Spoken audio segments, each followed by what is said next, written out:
Hola Raúl, Buenos días. ¿cómo estás? Sabes que yo siempre he pensado, o sea, te conozco de hace mucho tiempo y sé que eres psicólogo. Es una de las cosas que tú sabes, aparte de buen amigo, aparte de todas esas cosas. Dime qué es la psicología. Ángel, bueno, gracias por esta conversación que vamos a tener entre hermanos.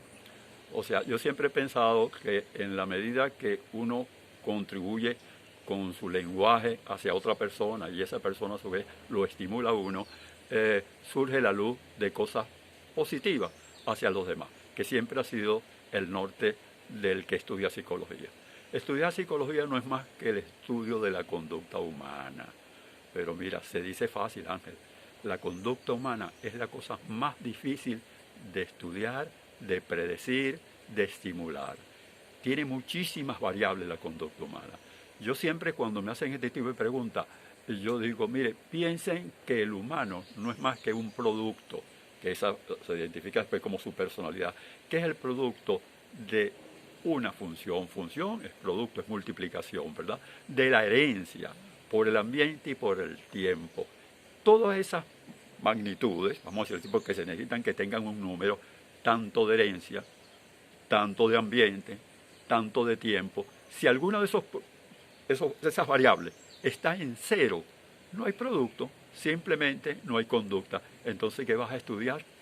Fíjense ustedes que si uno arranca de ese concepto tan amplio, lo que es la personalidad, uno no se enreda, sino simplemente trata de ver de dónde viene la persona que uno está estudiando, qué es lo que pasa con esa conducta, por qué les puede estar yendo bien, por qué les puede estar yendo mal, porque es la idea del psicólogo clínico. El psicólogo no debe ser directivo, él no te va a decir tú tienes que ser así, así. Primero lo que tiene que tratar es de comprender esa conducta. ¿Y cómo la comprendes tú? Bueno, arranca facilito. Primero, buscando saber tus orígenes. Y no para hacerte mal. Yo siempre he aplicado una técnica que se llama la blanda conducción. Lo aprendí de unos amigos míos. O sea, yo le digo a la persona, converse conmigo en la forma natural que usted quiera hacerlo. Dígame lo que me quiera decir, porque así se va a sentir con agrado, se va a sentir que no está presionado. Pero yo le haré algunas preguntas para yo ir precisando el motivo de esta consulta, el motivo de por qué estoy haciendo este estudio de usted, o cómo estoy estudiando yo esta conducta humana. Entonces, en ese ir y venir, en ese intercambio fluido entre la persona que se entrevista y el profesional que está haciendo el estudio, hacemos mucho hincapié de los orígenes, porque indudablemente ahí está la herencia.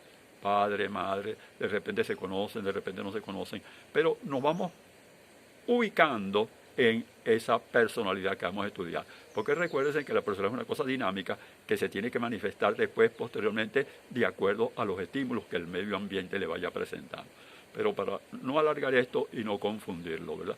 Si la conducta humana, que es el objeto, el objetivo, mejor dicho, del estudio del psicólogo, sobre todo del psicólogo clínico, que después se va a las desviaciones, se va a otro tipo de trastornos. Pero en fin, para hacerlo más sencillito, estudiamos esa carga hereditaria que toda persona pueda tener. Eso nos indica mucho. Fíjate que una pregunta muy buena que uno le hace al que va a estudiar es su genitograma.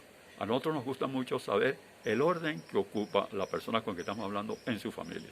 Bueno, otros me contestarán, no, que yo no tuve familia. Cambio el discurso, no me voy por ahí, me voy por el entorno más familiar o humano que le haya podido tener. Pero en todo caso me interesa mucho saber de dónde viene, cómo fueron sus relaciones parentales, cómo papá y mamá, todas esas cosas me van dando un perfil de la persona que estoy estudiando, de la conducta que yo voy a estudiar. Después me voy a algo que me gusta mucho, que es lo ambiental, que es el ambiente que yo le hablaba, que hay que darle una ponderación también. La palabra ambiente es muy amplia. En psicología a mí me gusta más llevarlo a algo como más contextual para buscar la conducta, que se llaman los factores mesológicos. Lo mesológico es todo lo que a nosotros nos rodea, desde las imágenes que estamos viendo, los sonidos que estamos escuchando y en definitiva donde nos encontremos. Ese entorno, ese popurrí de cosas nos van a nosotros permitir hacer algo con la herencia que se trae. Entonces, si ustedes, lo mesológico puede resultar modulador o exaltador de algún tipo de conducta. Y acuérdense que lo que estoy buscando es el estudio de la conducta humana. Y en definitiva, esto se termina de materializar con el tiempo que tenga. Una conducta desagradable, una conducta desviada, como lo hablamos en criminología, que es otro tema que después lo vamos a desarrollar con puntualidad, porque me gusta mucho pues, precisar las cosas, va a necesitar siempre un tiempo. Las cosas cuando tienen el tiempo se terminan materializando. Si el tiempo no existe, esa variable no existe, no hay producto, no hay persona. Entonces, vamos a concluir que el estudio de la conducta humana es siempre multifactorial. Y creo que eso es de fácil comprensión. Pero es bueno eso, ¿no? Interesante, muy interesante. Ahora dime, ¿cómo hiciste tú para entrar a la psicología? ¿Cómo fue eso? ¿Tú tenías desde niño pensando que ibas a ser psicólogo o qué? No. Fíjate tú, la vida le va presentando a uno las posibilidades. En el caso concreto mío, yo vengo de una parroquia, o sea, la debo identificar porque la recuerdo con mucho cariño, la parroquia San Juan. Nosotros somos aquí, somos de Venezuela. Venezuela tiene su capital que es Caracas, y en Caracas está constituido por parroquias. Y una de las parroquias, y perdóneme porque no es porque le voy a hacer propaganda, pero uno recuerda con mucho cariño donde uno proviene, está la parroquia San Juan. La parroquia San Juan es algo tan bonito y tan interesante, porque siempre tuvo reconocido como las personas como más echadas para adelante. Yo no sé por qué en aquel entonces siempre se decía. Y después yo viendo la historia de San Juan, en San Juan salían muchos músicos, salían muchos atletas y salían muchos boxeadores, imagínense ustedes. Y yo vengo de una barriada que uno tenía que aprender a boxear, porque el que no aprende a boxear no a tirar golpes, porque qué técnica se puede aprender cuando uno es un muchacho. Pero en todo caso vienen las fantasías infantiles, donde uno dice, concho, a mí me gustaría ser boxeador. En el caso mío, un corchetico muy corto. Yo estaba siempre inspirado en la parroquia San Juan de un boxeador que de nombre, lo puedo nombrar, falleció un campeón venezolano, Oscar Calle. Oye, Oscar Calle era herido de todos los muchachos. Yo cuando iba para mi casa, pasaba por la casa de él, veía su fotografía con su cinturón aquí de campeón peso pluma. Bueno, eso nos ponía a nosotros a pensar que si uno sabía tirar golpes, uno podía llegar a tener ese cinturón aquí. Y entonces, por supuesto, uno también trata de hacer sus peleitas. De eso no quiero hablar mucho porque la parte física nunca ha sido lo que a mí me ha caracterizado. Yo siempre he dicho que yo no tenía fuerza física, y es verdad. Yo más era lo que me caía cuando me pegaban que lo que yo podía hacer. Por eso de eso no quiero hablar. Pero sí me sirvió para demostrar que uno persigue sus sueños. Y en ese momento yo quería por lo menos ser más deportista. Así me pasó con la pelota, así me pasó con todas esas cosas. Y total, nunca esas cosas las puedo hacer. Porque yo voy a decir, yo era como un muchacho raquítico. Ese término no sé si se utiliza mucho, que es así cuando uno está como un poquito desnutrido y no tiene fuerza física. A lo mejor eso también hace que uno empiece a pensar en otras cosas. Ahí entonces comienza como una superación personal. En el caso mío siempre me gustó la expresión verbal.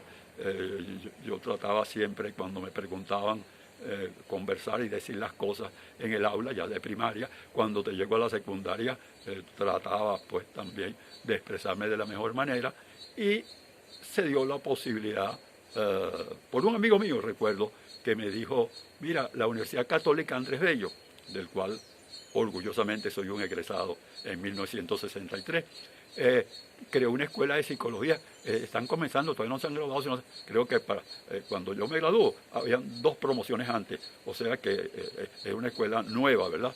Pero con mucha tradición en cuanto a las personas que lo fundaron, porque se ve que se documentaron mucho. Y entonces buscaron hacer unos programas, unas pensas, como se llama, de estudio, verdaderamente muy amplios y que servían. A lo mejor yo hablo mucho de clínica, y es una desviacióncita en lo que te voy a decir ahorita, porque en aquel entonces no existían psicólogos profesionales en Venezuela. La mayoría eran extranjeros que venían aquí a ganarse la vida, como lo ha cogido Venezuela y muchas otras cosas, y unos eran profesionales de la psicología, otros habían trabajado en psicología sin serlo del todo, pero gente de buena intención, porque precisamente tuvimos la suerte de que nos quisieran enseñar, ¿verdad? En ese entonces me acuerdo que se usaba mucho enseñarnos a hacer test, porque era la época de la psicometría. Oye, medíamos inteligencia, medíamos cosas, hacíamos todo esto que era bien bueno. Eso se ha ido desplazando un poquito porque ahora la psicología se busca más en lo global, en lo holístico, pero nunca sin perder de vista que nosotros somos el producto de una herencia, de un ambiente, y de un tiempo. Para decirte algo con respecto a eso, cuando me dijeron vaya a la universidad, yo lo intenté y bueno, y comencé con muchos traspiés, o sea, hice mi carrera, pero fue así esa carrera que uno comienza, mamá, ¿qué es esto? Me decían que la conducta era el que me entusiasmó, un amigo de primaria, que después estaba en la secundaria, y él estaba terminando ya y tenía que ingresar a la universidad. Y entonces me dijo, chico, la psicología es saber cómo son las personas. A mí esa definición me gustó.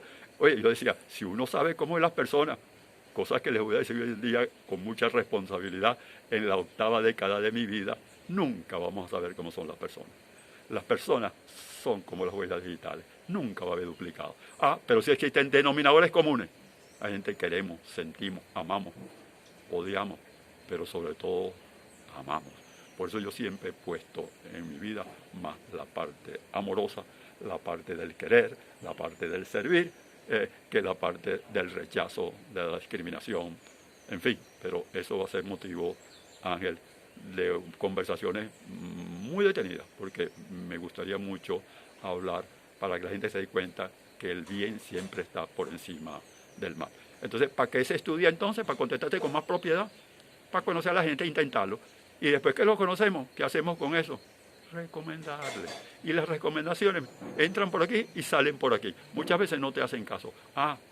Pero si te hacen caso en algunas recomendaciones que sí se podemos hacer, se ayuda muchísimo. Y me viene ahorita a la mente algo que se hace cuando estudiamos niños, que me gustó mucho siempre esa parte también de la psicología. Tuve oportunidad en algún momento de estudiar muchachitos, ¿verdad? Entonces se decía, mire, nadie puede decirle cómo se cría un niño. Eso es charlatanería. Nadie le puede decir a otro cómo va a crear un niño. Lo que sí podemos decir en psicología es qué cosas no deben hacerse. Señores, cuando decimos qué cosas no pueden hacerse, con eso estamos ganando bastante. Bueno, no sé si te respondí. Interesantísima, pero... interesantísima. Pero vamos a tomar una pausa un momentico Damos una y pausa. seguimos desde aquí un ratico, ¿ok? Bueno, gracias, Ángel.